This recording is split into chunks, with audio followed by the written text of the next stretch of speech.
राहुल गांधी को सदस्य पद रद्द हेबा परे अभिषेक मनु सिंघवी एवं जयराम रमेश वर्तमान प्रेस मीट करुछंती आसंतु सीधा सलग जिबा प्रेस मीट को we don't need to go to the supreme to the honorable president, but my question is a little different. If the constitutional article 103 says so, neither the practice of the election commission nor indeed a recordal of a submission of the election commission to the Supreme Court, nor indeed a recordal by the Supreme Court can change the constitution. The highest law of the land is the constitution. The text of the constitutional article cannot be diluted by a practical approach saying it's a conviction by a court, therefore precedent is excluded. That is itself a questionable exercise, this immediate issuance today of a disqualification, but we let it be. We are confident that we will get a stay of conviction. A stay of conviction will remove the very basis of this disqualification. This disqualification is nothing but consequential. When the foundation goes, namely the conviction is stayed, the consequences of an illegal foundation will also go. But obviously, as the Election Commission knows, as the Government of India knows, as the BJP knows, it takes time to draft, to file. They are taking advantage of that time, hot-footing it by these disqualification notices, but we have full faith in the law and the majesty of the law, and we believe that we will emerge victorious in the near future. दोस्तों, आज जो मुद्दे आपके समक्ष हैं, उनके दो व्यापक आयाम हैं। एक राजनीतिक है, एक कानूनी है। लेकिन राजनीतिक आयाम सबसे महत्वपूर्ण, सबसे व्यापक, सबसे अहम है। पहले मैं उसका जिक्र करूं संक्षेप में। पहला बिंदु उसका ये है कि जानबूझकर, बार-बार, सोच समझकर, एक सूझे बूझे तरीके से इस सरकार ने हर गणतांत्रिक संस्था को खत्म करने का प्रयत्न किया है, उसको चोक करने का प्रयत्न किया है, उसमें रोकथाम करने का प्रयत्न किया है। सबसे बड़ी संस्था उनके मायने में जो उनके लिए बाधा है, वो है स्वतंत्र, निष्पक्ष, निडर बोलना, बोलचाल, जो हमारे संविधान की एक महत्वाकांक्षा ही नहीं, एक मानव अधिकार है, मूलभूत। इस सरकार ने, इस केस की बात नहीं कर रहा हूं मैं, श्री राहुल गांधी की, सैकड़ों केसेस में 2014 के बाद ऐसे येन केन प्रकारेण कदम उठाए हैं जो हर नागरिक के स्वतंत्र, निडर बोलने के अधिकार क्षेत्र में बाधा डालें, बार बार। और उसके उदाहरण आप जानते हैं। बोलने की स्वतंत्रता और बोलने के बाद की स्वतंत्रता, दोनों को सीधा निचोड़ने का प्रयत्न किया इस सरकार ने बार बार।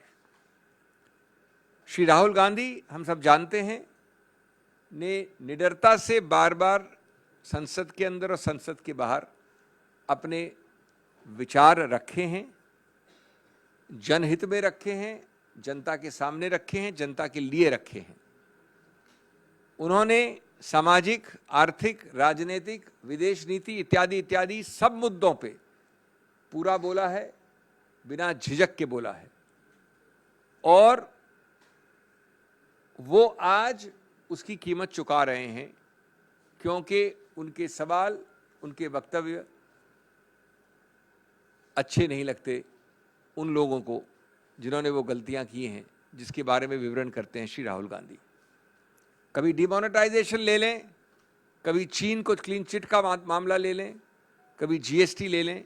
ये सब मुद्दे वो हैं, और इनके अलावा और भी हैं, जो इस सरकार को, जिनसे घिन्न है और जो उठाते हैं, उनको दंडित करना उनका अनिवार्य रूल है।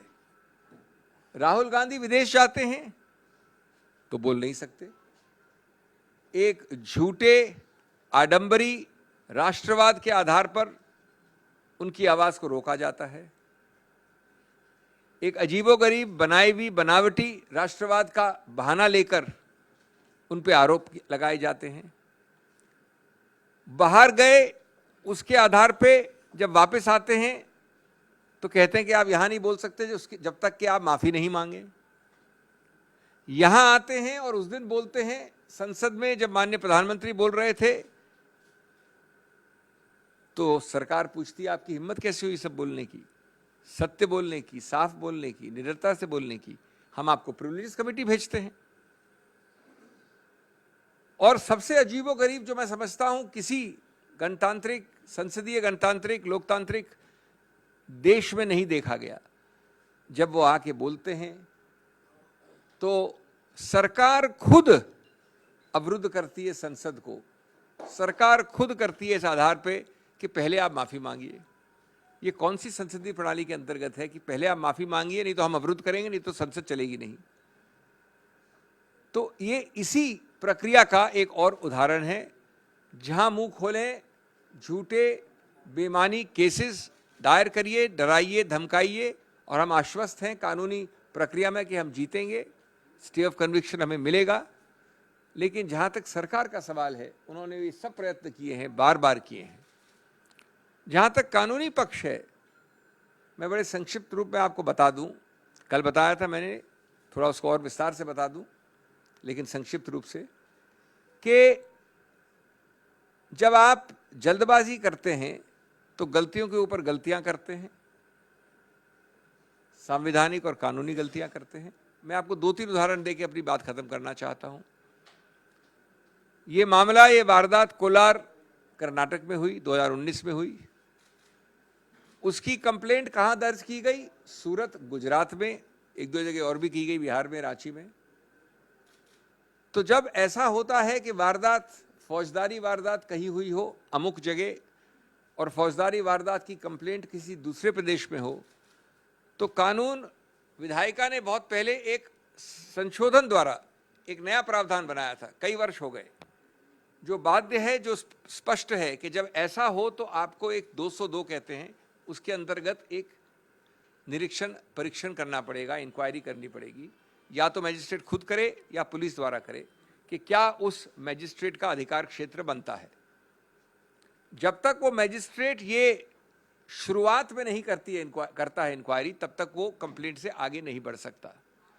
रोचक बात ये है कि ये मुद्दा स्पष्ट रूप से इस श्री राहुल गांधी केस तो आपण मैंने सीधा प्रसारण देखुले, प्रेस मीटर सीधा प्रसारण, जो अभिषेक मनु सिंघवी या बाक स्वाधीनता उपर आक्रमण बोली कहते, जो भाव में राहुल गांधी सांसद सभ्यपद को रद्द करा जायछि, बीजेपी उपरे खूब बर्षिछंती, बीजेपी को कड़ा समालोचना करा जायछि, एवं ये निष्पत्ति राहुल सदस्य पद रद्द निष्पत्ति जेतिकी आईनगत नुहे ताठू अधिक राजनैतिक बोली अभिषेक मनु सिंघवी कहते, एवं जेतेबेले भी राहुल स्वर उत्तोलन करिसेंती, सबुबेले तांको दबाइबाकू प्रयास करा जायछि। तार सबुठु बड़ उदाहरण बोली अभिषेक मनु सिंघवी प्रेस मीट जरिए जहाँ सूचना देउथिले।